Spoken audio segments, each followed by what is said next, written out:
Hello दोस्तों, मैं गगनदीप जोशी, आपका जीडी क्लासेस में एक बार फिर स्वागत है। दोस्तों, आज हम पढ़ने वाले हैं गणित का ऐसा टॉपिक जिसका नाम है घातांक एवं कड़ी। दोस्तों, घातांक एवं कड़ी एसएससी का फेवरेट टॉपिक है। एसएससी यहाँ से भर भर के क्वेश्चन पूछता है। एसएससी घातांक एवं कड़ी से भर भर के क्वेश्चन पूछता है और इस चीज़ को कड़ी को ऐसा लेंदी बना देता है। क्वेश्चन आसान होते हैं लेकिन नियम कॉन्सेप्ट जिसका क्लियर होगा वो क्वेश्चन छोड़ेगा नहीं, फोड़ के आएगा दोस्तों। तो चलिए दोस्तों, सबसे पहले हम घातांक और कड़ी की बेसिक जानकारी और बेसिक नियम को समझेंगे, फिर उसके बाद उससे रिलेटेड क्वेश्चन को हल करेंगे दोस्तों। तो चलिए दोस्तों शुरू करते हैं। दोस्तों, जैसे कि बात आती है घातांक की, तो जैसे एक के पावर या इस तरीके से लिखा है, तो ये जो होता है दोस्तों, इसको कहते हैं आधार। ये जो क्या होता है, आधार होता है। और इसके ऊपर ये जो लिखा होता है इसको हम घातांक कहते हैं। बाबू, घातांक का मतलब क्या है कि कौन संख्या कितनी बार आई है। जैसे दोस्तों कि अगर मान लीजिए ए गुणे ए हो, तो इस बात को कैसे लिखेंगे? इस बात को हम ए से लिखेंगे कि 1 2 3, मतलब जो ए है 3 बार आया है। ये जो है 3 बार आया है। इसी तरीके से अगर हम 2 गुणे 2 गुणे 2 लिखते हैं, 2 के पावर कितनी बार आया है? 2 1 2 3 बार आया है। इसका मतलब जो घातांक होता है वो उस चीज को प्रकट करता है, मतलब कौन संख्या कितनी बार आई है, कितनी बार गुणा हुआ है, वो घातांक होता है। और घातांक के जो नीचे होता है दोस्तों, इसको हम बेस कहते हैं। इसको हम बेस कहते हैं, अर्थात आधार कहते हैं। तो दोस्तों, ये m क्या है? घातांक है। इसका मतलब अर्थ क्या हुआ? इसका अर्थ ये हुआ कि ये जो है m बार आया था। ये जो है m बार आया है, इसलिए इसकी घात m हो गई। अगर जैसे a गुणे a गुणे a गुणे a डॉट डॉट n बार, तो इसका मतलब a की पावर n, मतलब a जो है n बार आया है। अर्थात अगर जैसे b गुणे b, तो इसको हम लिखें कि डॉट डॉट करके कि 5 बार।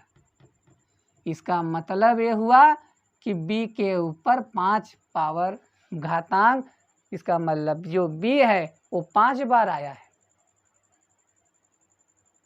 तो ये रही बेसिक बातें कि घातांक क्या है और आधार क्या है।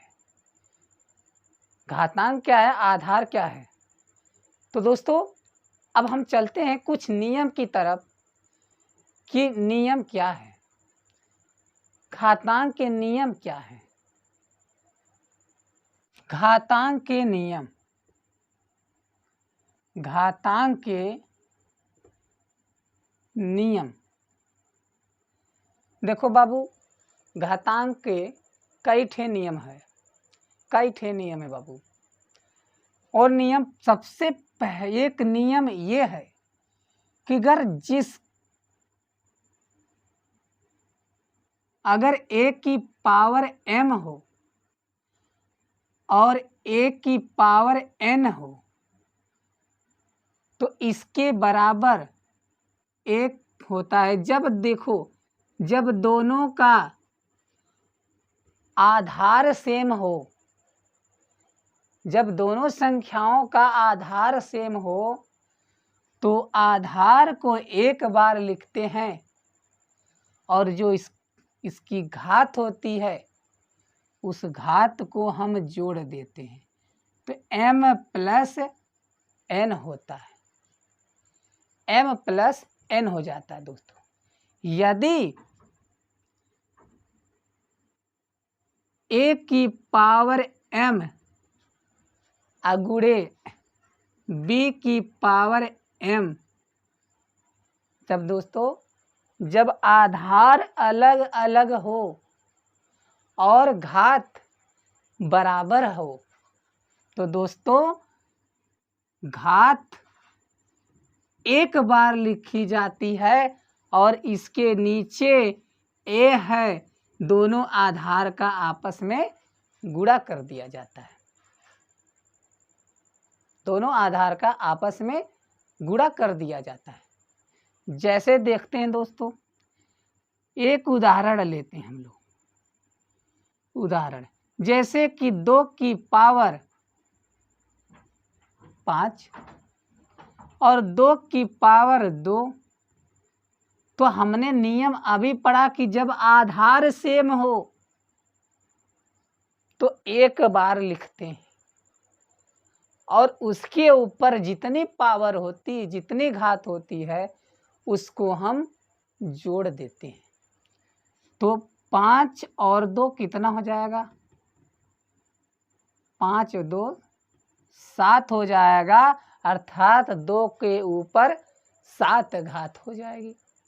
इसका मतलब जो 2 है वो 7 बार आया है, उस 2 का 7 बार गुणा हुआ है।